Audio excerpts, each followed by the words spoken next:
Greetings, one and all, and welcome to Undeclared Bajor, a Star Trek Deep Space Nine rewatch. My name is Fletcher. About to say hello is Data. Hey! Today we're going to recap, discuss, and rate Season 1, Episode 15, Progress, or possibly pronounced Progress. But the alternate title is Of Yamek Sauce and Caterpod Beans. Okay. A quick note on spoilers in case our rewatch is your first watch. Expect full spoilers through this episode and an appropriate minimum of minor spoilers for later in the series, but nothing too big like when it turns out Nog only exists in Jake's imagination. That would be impressive. This episode originally aired May 9th, 1993. It was written by Peter Allen Fields and directed by Les Landau, who I think would be a friend of Nog, because Nog wants more Latinum and less Landau. Anyway, Peter Allen Fields, also the writer of Dax, and the co-writer of the Next Generation episode, The Inner Light, which later this year won a Hugo Award, which he shared, for Best Dramatic Presentation, which usually goes to movies. But in the 90s, there was a kind of a streak of Star Trek and Babylon 5 episodes winning it.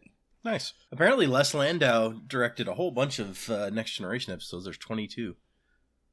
Doesn't surprise me. Direction was pretty solid, so... 5 episodes of the TV show Weird Science. I remember that show.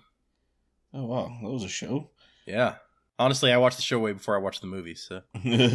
But yeah, The Inner Light beat out Aladdin, Alien 3, Batman Returns, and Bram Stoker's Dracula for the Hugo Award that year, so... Which, it's a pretty good episode.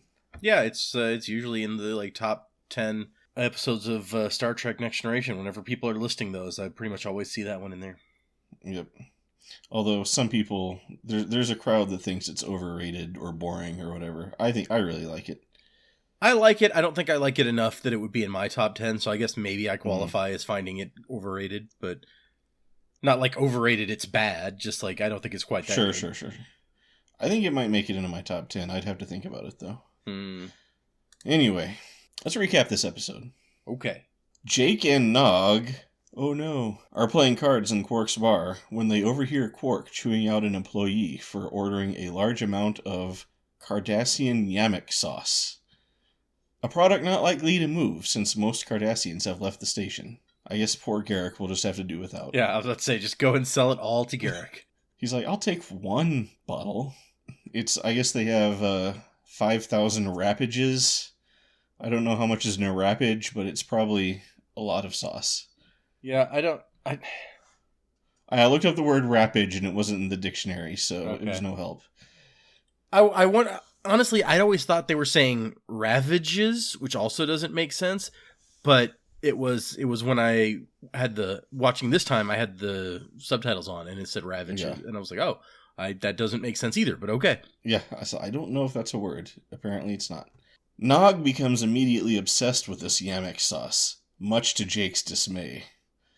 Nog, it seems, has a tingling in the lobes, and the only prescription is Yamek sauce. Nog has in mind to sell the Yamek sauce for money, but Jake, having grown up in an economy with no money, has trouble understanding this concept. Yeah. They locate a freighter captain who does business with the Cardassians and offer to sell him the sauce. However, he claims he has no latinum, which I suspect is a lie. Right? Only a shipment of self-sealing stem bolts that conveniently he has a sudden need to offload. Nog is reluctant to make the questionable deal, but Jake talks him into it. Nog goes back to the bar and deftly cons Quark into giving him the Yamek sauce. Jake and Nog exchange triumphant fist pumps across the room, greatly confusing a woman sitting at the bar. Nog and Jake are inspecting their new stem bolts when Chief O'Brien comes in and scolds them about bypassing customs. Much to the boys' dismay, the great engineer doesn't know anything about self-sealing stem bolts. Yeah, that's when you know you're in trouble, when O'Brien's like, I have no idea that's a bad sign. So I've been doing this for 20 years. I've never heard of self-sealing stem bolts. After some discussion, the boys decide to try selling their stem bolts to the original customer at a discount. They make contact with a man on Bajor, calling themselves the No-J Consortium. He has no latinum, allegedly, but offers them land. He doesn't say where or what kind of land, just land. Again, Nog is wary, but again, Jake talks him into it. Yeah, and the land thing is interesting because I don't think that we know what that measurement is either. Yeah, just that 7 sounds good. Whatever it is, there's 7 of them, and that sounds like a good number to Jake. Yeah, I guess according to the wiki, it's a Bajoran measurement of land. And the thing is, so he said it's tessipate. They're buying 7 tessipates. And then later in the same episode, Kira tells a story where she says that like this tree outside her room cast its shadow for carapates around. And I was like, wait. So is it, did I mishear the first time when it said tessipates, or is like carapates and Tessa, like Kara and Tessa are like, you know, kilo and milli or whatever. So I really want to know, but I think that like the Rapages, this is not actually established. So some words were being made up. I don't think they ever fleshed out the Bajoran language enough to make sense of this. Back at the bar, Jake and Nog play cards again, while Nog pouts at still having no latinum. He really doesn't like land. He just keeps calling it dirt. And I'm like, I don't blame him. They could have just bought like 4 square meters of Bajoran Antarctica or something for all we know. It's true. You really should have looked into the land first. But at the same time, I think I agree that with Jake that we've traded up from the stem bolts that no one knows what they do. And you found the one person in the universe who apparently cares enough to want some. True. It really makes you wonder what this Bajoran was going to do with him. Yeah, well, I mean, the reason they have this guy is because he's the one who wanted them in the first place. Right. So, and he's clearly paying way less than they're worth. Probably, yeah. I mean, if he's going to trade the land for them, then selling the land probably wouldn't have gotten him enough to pay for them, yeah, so. I would have just played, frankly, with the Yammick sauce, I would have just played hardball with that freighter captain, because there's no way he didn't have any latinum. He was pulling a shenanigan on those kids. In my mind, it depends on how often you get freighters through here that trade with the Cardassians frequently. Yeah. And how long Yammick sauce is good. True. There could be, I don't know what a Yammick is. I assumed it was like a Cardassian tomato or something, but it could be like really perishable, so... Again, I don't know if Jake and Nog even thought that much about it. Luckily, at just that moment, Odo and Quark are coming down the stairs. The same stairs where earlier Quark was whining about the Yammick sauce. Let these stairs henceforth be known as the overhearing stairs. Odo is trying to get information about the No-J Consortium, because the Bajoran government wants to buy their land. What a timely... Yeah, seriously. I mean, I know people who, own land for, generations and nobody wants to buy it. It's also just... It's extremely lucky because of the fact that they never considered that somebody might be interested in the land and want to contact them. So, because, right. I don't even know how they, officially own this land. I assume their consortium is not an actual, registered entity anywhere, so how this land is in their name, I don't know. Yes, it's very questionable, for sure. I mean, you'd think they'd have the presence of mind to put a phone number somewhere, but anyway, Quark is stumped, but resolves to get to the bottom of it. He immediately gets out his secret hacking chips. He's like, how dare anyone have business deals going on this station without giving me a cut? Exactly. But there's no need, as Nog gleefully comes clean to him, offering to sell him the land for 5 bars of latinum. Quark is surprised but impressed. So the 5 bars, I don't remember if Nog says anything about why 5 bars are just what he's stuck on in his brain as what he wants. Did he say he wants to buy something that costs 5 bars? Or I don't. But at this point, when Quark's like, oh man, somebody's going to make a lot of money off this, it seems to me like a horrible idea to be like, hey, Quark, I will sell you for 5 bars of latinum because that's all I want. When you could be like, hey, I'll give you a percentage of whatever you want to negotiate for us. Yeah, I mean, because I took it like they weren't even selling him the land. More like they sort of have this fuzzy ownership of the land, and Quark will know what to do with it and be able to negotiate it. So I think it's the right thing to hand it over to Quark. See, yeah, I don't know how much he's gonna make off it. If he makes like 10 times that amount off of this land, then it so would have been smarter to be like, hey, Quark, we're the No-J consortium, and we'll let you negotiate for a percentage. So true. They could have that is pretty poor.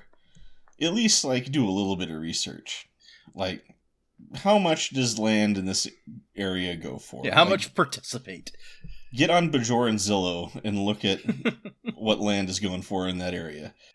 But yeah, they're just not that good at this, is what we discover in this episode. So maybe it makes perfect sense that Nog has a long way to go with his Ferengi skills.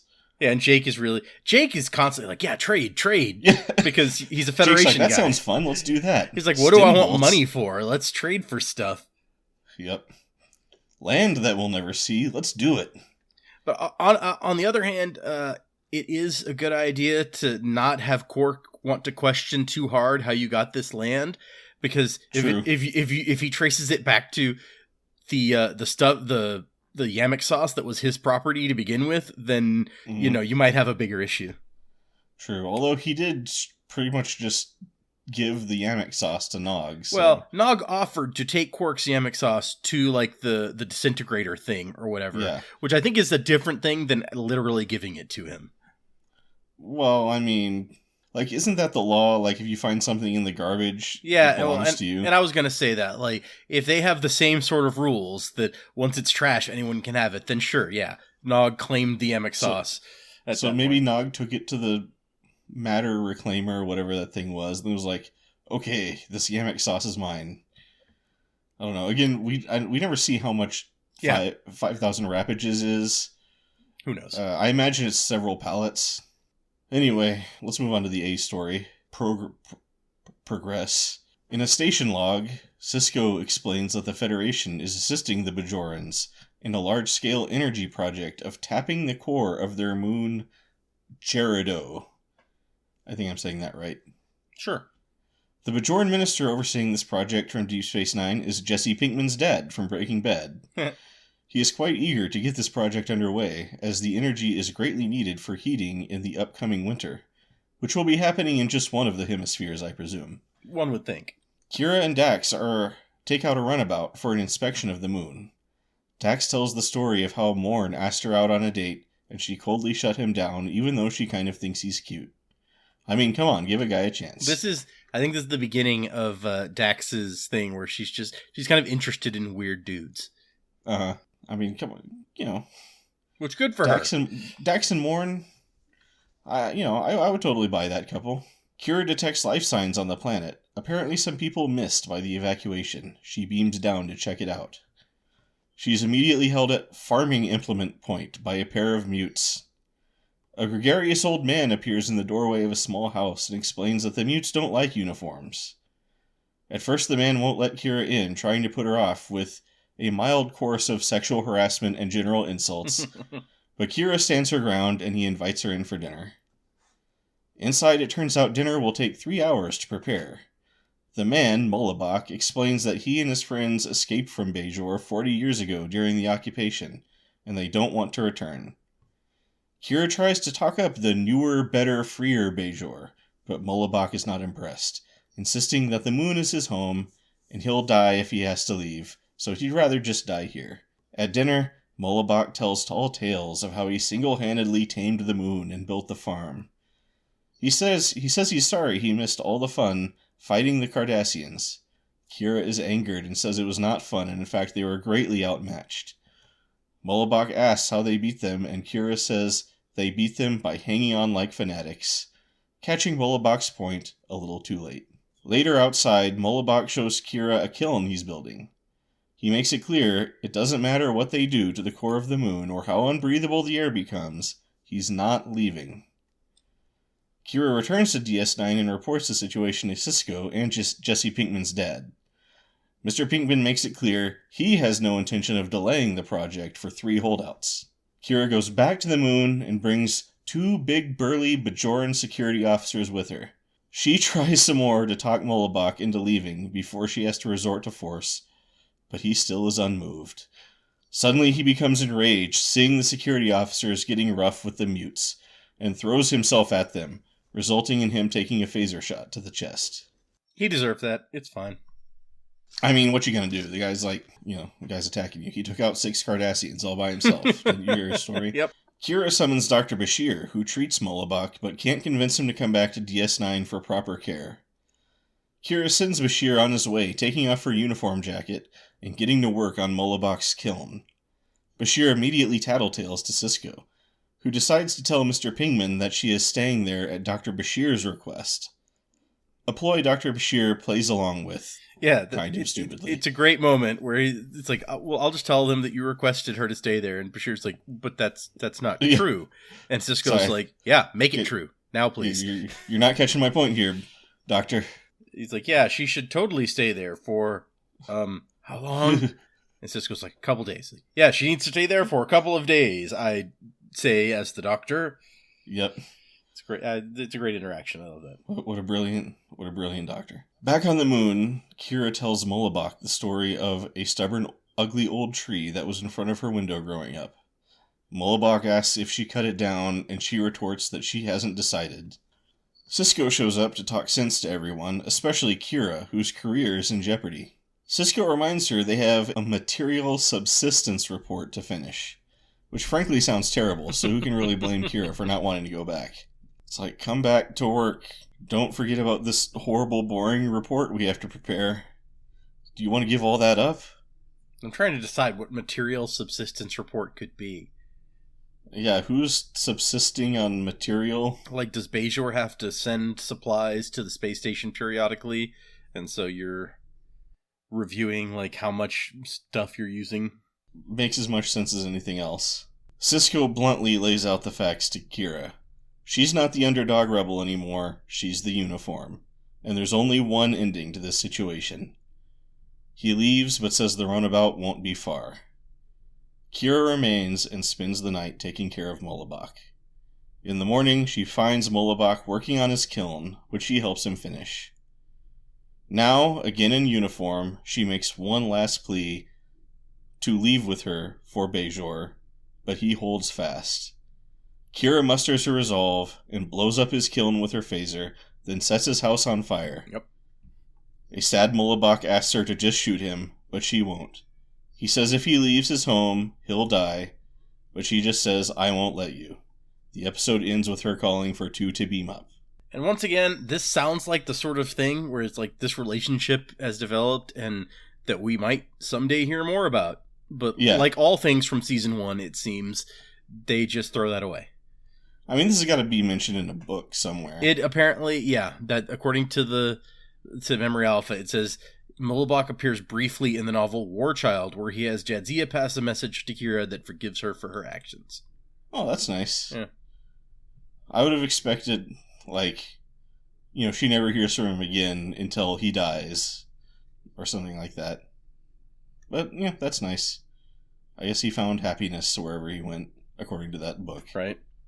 I don't have a ton of, written notes on this episode, but I thought it was a pretty good one. I'm kind of middling on this one. I like the B story better than the A story. Oh my goodness. Although for both the stories, for me, I think they kind of suffer because, on the A story, this is not, it's actually kind of a Star Trek, one of those Star Trek staples that's like, progress is hurting the little guy. How do we balance these two things?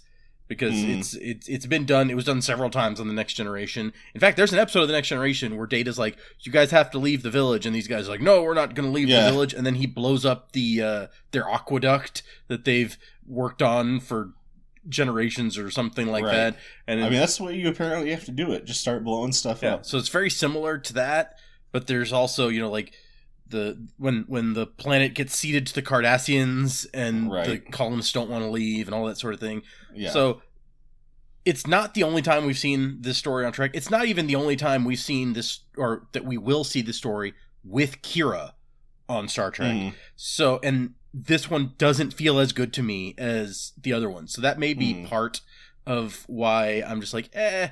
And this isn't the only time that we see Jake and Nog like go around making a bunch of trades and things. So it feels like this episode gets like cannibalized later on in different, better ways. And so that's part of my thing. But at the same time, I'm just like, this is another one where I don't really care that much about what's going on. I mean, it's a decent Kira story.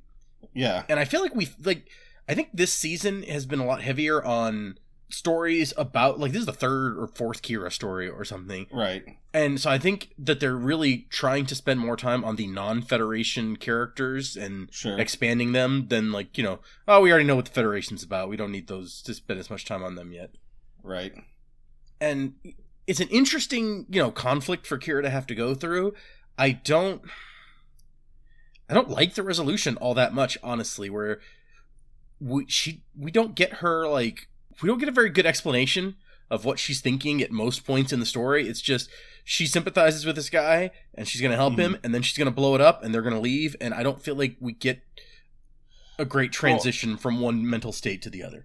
I think it's, I don't know, what I got out of it was, like, she meets this guy Mullibach, and he kind of reminds her of the old days when, it was this great, this kind of great feeling of rebellion fighting the Cardassians. And then now she has to come to terms with the fact that, like, she is kind of the Cardassians, or she is, like, has the power. Like, she is the man now. And, like, she has a chance to do it right. Like, not like, she experienced growing up. But she has to, like, accept that she can't be, like, rooting for the underdog all the time. She has to take responsibility for her duties. Yep. And that's Sisko's whole speech, where he's just like, you're not the underdog anymore. Yeah, exactly. And But so, like, that's kind of like, for, someone like Kira, I think that can be, like, a really hard lesson to learn. Yep. And I like the ending because, like, it takes it to its logical, like, there's no cheat. Like, Mullibach doesn't, like, die at the end and she doesn't have to make a decision. She, like, very clearly has to be like, well, either I'm going to side with this guy or I'm going to do my job. I'm going to be the person that I am now. And, ultimately she makes that tough decision. So that's kind of what I really like about it, is that, because I feel like you don't see that too often, where the rebellious person now is the man, and it's portrayed as kind of a good thing. Because, like, like she says, like, we're making progress, we're building something better, and in order to do that, we have to make these tough choices, and sometimes the little guy gets trampled in that process. I feel like you have to wonder if long term, because, okay, they're gonna, like, take the energy from the moon's core and use it to power homes, but it's gonna make an entire, like, habitable moon uninhabitable. So it's like, is that a short-term energy gain? Is that worth it? They said only 47 people were living on this moon, so I kind of question how habitable it really is. That's a fair point. Compared to the energy gains. But yeah, I mean, it kind of reminds me also of Star Trek 6. Like, isn't that how they blew up that moon that one time? Yeah, I think that is that with mining or something? Okay, hold on. Let's find out. Because, one of the moons of Kronos explodes. Star Trek 6. And then it destroys the whole planet, or threatens to. But I guess, speaking of, like, that, it's kind of like what you're talking about, becoming the man, is kind of what happens to Kirk when he becomes an admiral. And he never accepts that, and he's like, screw this. His story is, like, reverting back. Where his story is stealing the Enterprise and crashing it, and stealing a Klingon bird of prey and going back in time. And so Praxis was used as that's the moon, was used as the Klingon Empire's key energy production facility. So I guess they were doing a similar thing. So I guess it's This moon energy is dangerous stuff. You got to be careful. Well, I don't understand the sudden like energy crisis within Star Trek, because we apparently have all of these like, fusion reactors that run on, hydrogen or whatever that are powering all the starships and things. It's not often that it's like, oh, we modern day people don't have enough energy. Energy crisis seems like a thing that should be passed at this point. But I remember these guys are like fresh out of the occupation still, so it's like, and we've been told over and over, just like the planet is just a huge hellhole at this point. So it kind of makes sense. Which is where they're going to take these 47 people. They're like, we're going to move you to the planet. It'll be fine. It'll be great. But they're building a better one. Trust us. Yep. Anyway, yeah, my one note is like, compared to like last episode, this is Jake and Nog done right. Yeah, absolutely. Jake and Nog getting into some shenanigans, trading some Yamek sauce for some stim bolts, not quite knowing what they're doing. And not like idiotic shenanigans like in the last episode that are like also criminal. It's I mean, there may be some borderline criminal activity here with bypassing, import regulations and creating companies that don't really exist. But it doesn't. It's not like we're robbing Odo again. I agree. I think, and that's one of the reasons I say I like the B story better. That one is fun for me. Like, this is an entertaining Jake and Nog story for sure. I don't know. Yeah, I feel like the A story is really strong, and like the Jake and Nog is just like a fun. As a B story, it's just like a fun kind of like counterpoint or whatever.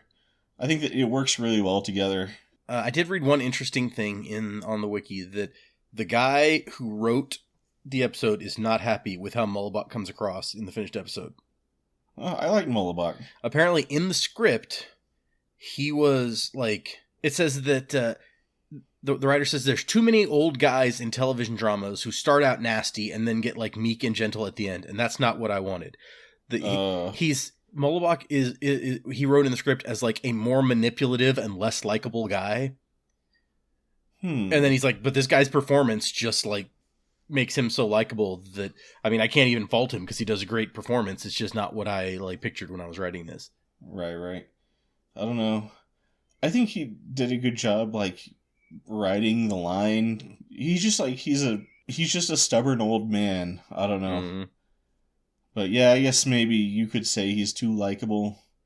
I mean, it's hard not to find him likable, though, like when he's, all sick in bed and Kira's taking care of him and stuff. Well, he's kind of a jerk at that point. That may be when I liked him least, actually.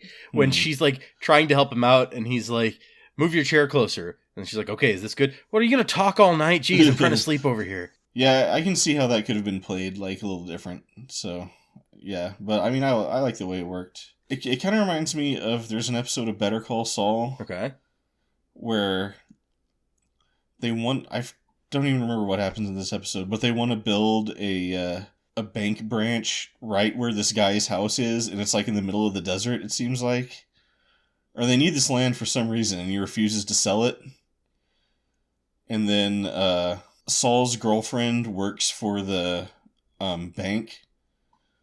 And, like, she's trying to get this guy to leave. And then he's just, like, truly this huge a-hole of a guy. And then I think eventually, like, she doesn't burn his house down. But she's like, okay, look, we're taking this land. Because I think that's another thing, is, like, they have the right to take the land for some reason. Okay. And this guy just refuses to leave. And eventually she's like, okay, look, we're taking the land. I bought you a new house with the settlement money. I don't know what else you want. Go live in your new house or don't, whatever. Yeah. Now that I'm thinking about it, this also isn't the only, like, Kira has a weird half-caring, half-contentious relationship with an old man episode. I don't even think it's the only one of those in this season. So it's weird to me how much of this episode is not unique. Yeah. I mean, for me, it's not about her relationship with the old man. It's just more about her kind of like growing up moment that she has. Although, the old man is fun and all that stuff. But, just the whole thing of like taking off the uniform and then putting the uniform back on. sort of like committing to what she's doing. Yeah. I don't know. I thought it works really well, and feel like it follows up really well with the Kira moments we've had earlier in the season. It does. You're right. It's very consistent with her overall story. Yeah, I feel like her character development this season is definitely like the best done. Yep. And most consistent. Well, and that's partly because we don't have a lot of people getting character development. There's there's her, and there's Odo to a lesser degree, and maybe there's a little Quark, and they tried with Dax, but it didn't really do anything. Although I was looking at IMDb earlier for something else, and I happened to see if I have it pulled up. But I happened to see the IMDb ratings, and that Dax episode is really highly rated. Really? I guess I just missed whatever was good about that episode or whatever. It's a good concept to flesh out the character by having her previous life, like, catch up with her. Yep. But just every single aspect of the way they did that was, like, not good. Yep. Once again, something done much better later. Yeah. So, I think she's the best developed character by this point. Absolutely. With Odo, we got Odo there quite a bit with Vortex. And I feel like Quark, he's kind of like being built up in the smaller moments. And that Quark, that Nagus episode didn't really do much for his character. Honestly, like, the Move Along Home episode before that is almost like a better Quark development episode than the Nagus. Almost, I guess. When he learns that it's... He learns not to cheat learning people. That you can be too greedy, but... that's kind of a stretch, but... Okay. I'll take it. I mean, yeah, it's probably better. It's better than the Nagus, that's for sure, in terms of character development. For Kira, we've got... I mean, you could count the Emissary. I don't know that counts as developing anyone except maybe Cisco, since we're introducing all the characters. Well, that's... But she's pretty one note in that episode, if I remember. She gets past prologue. Yeah. She gets... What else? Let me see. I guess Battle Lines had, that some bits for her, and then there's this one. So she's gotten, 30 Kira episodes. Yeah. Yeah, she's... And like I said, I think it's, perfectly paced, perfectly, okay, what's kind of the next beat we can carry her onto? And so on. So, okay, here we go. So, Dax has a... 7.1. I was thinking it was higher. Captive Pursuit has a 7.6, which I like that episode, but... Well, what did the other episodes have? I think Captive Pursuit might be the highest rated of the season on IMDb. Huh. Except for the finale. No, and Duet. Yeah, Duet, I was going to say, that one's got to be high. Yeah, so, I think we need to revisit these IMDb ratings and other ratings when we get to the... Okay, that's fair. We get to, the wrap-up at the end of the season. Yeah, because some of these, I don't agree with all of them. There's one interesting bit from the wiki that I found where it quotes a reviewer critiquing this episode, but the stuff he says about this episode isn't really the interesting part for me. The end of this review says, the character drama is finally coming together on the show, as evidenced by a powerful scene between Kira and Cisco on the planet. Although, those who enjoy Star Trek for its science fiction, rather than philosophical content, are bound to be sorely disappointed in the season thus far. Sure. And so I was like, I guess that's kind of true. There hasn't been much sci-fi craziness in... Yeah. It's really more of a character-driven thing. Yes, in terms of pure sci-fi, so we got Babel. Yeah, Babel is very sci-fi. We got Q-less, which you have to count as Star Trek. That's very Star Trek. Absolutely. And then I guess Dax, technically, The Passenger. I mean, Move Along Home is kind of weird and sci-fi-ish. Battle Lines has a very sci-fi concept where it's, the war that never ends. But they also narrow that down to this very character-driven thing with Kira at that one point at least. Yeah. Which, and that's always kind of a good thing to do, is because Star Trek always does that. Yeah. In its good moments, where it's it'll take this crazy sci-fi situation and it'll speak to a character, or, it'll mirror a character's experience in some way or something like that. or, you know, a certain character will have a lesson to learn from it or whatever. Unlike the previous episode where that was very sci-fi with a weird smoke monster for no reason, and sure, I don't think anyone learns anything useful there. Yeah, I don't think there was any attempt for anybody to learn anything. But yeah, I don't want to go back to I just started immediately thinking, like, what were they even trying to do with that episode? But yeah, let's not open that can of worms again. And the next episode's going to be pretty sci-fi too, so. Oh yeah, but we'll talk to that when we get there. Okay, so want to move into ratings then? Yeah, let's do the ratings. What do you rate it? Okay. Oh, starting with me. Sure. You know what? I'm going to give it a commander, and I think I might like it even more than past prologue. Wow. That is high praise. It's going to go... Of course, the problem is past prologue is kind of faded in my memory. Yeah. So that's, there's always a recency bias with ratings, but for now I'm going to put it there. Okay. I thought about giving it a captain, but I'm still saving that for something that just blows my hair back. Sure. Anyway, so what do you rate it? I'm gonna have to rewrite my script now so that I just rewrote it because you always go first, and it was you're always on the right, so I rewrote it so that you go on the left. So I'm gonna have to rewrite. Sorry, it. I threw you off there. It doesn't matter. I was just realizing I think I always go first. Fletcher should get to go first. All right. Yeah, that's fine. Anyway, you go ahead. What do you give it? Okay, so this is, I think, like I said, a very middle of the road. I'm kind of meh on it, but I don't think I dislike it. So it's going to go on the slightly side of the line for me. So that's going to be a lieutenant commander, and I would probably put this. I think I'd put it below Q-less. So it's be my lowest lieutenant commander now, where I'm just below Q-less. The Q bits of Q-less, at least, I find really fun, and so maybe even with the fun Jake and Nog trading game stuff. Oh, that's a good point. Okay, hold on. Maybe I have to reconsider this. No. Okay, I'm gonna leave it there. Okay, leaving it. Yep. Q versus Jake and Nog. Again, that's another thing where it's my memory starts to fade on these. So it's what were all my complaints about that episode? Right. Yeah. I'm sure that if I went back and listened freshly to my complaints, I'd be like, oh yeah, there was some bad stuff in that episode. Yeah. I just remember it's where it teases that, we could have all this fun, Q Cisco stuff, but we never get it.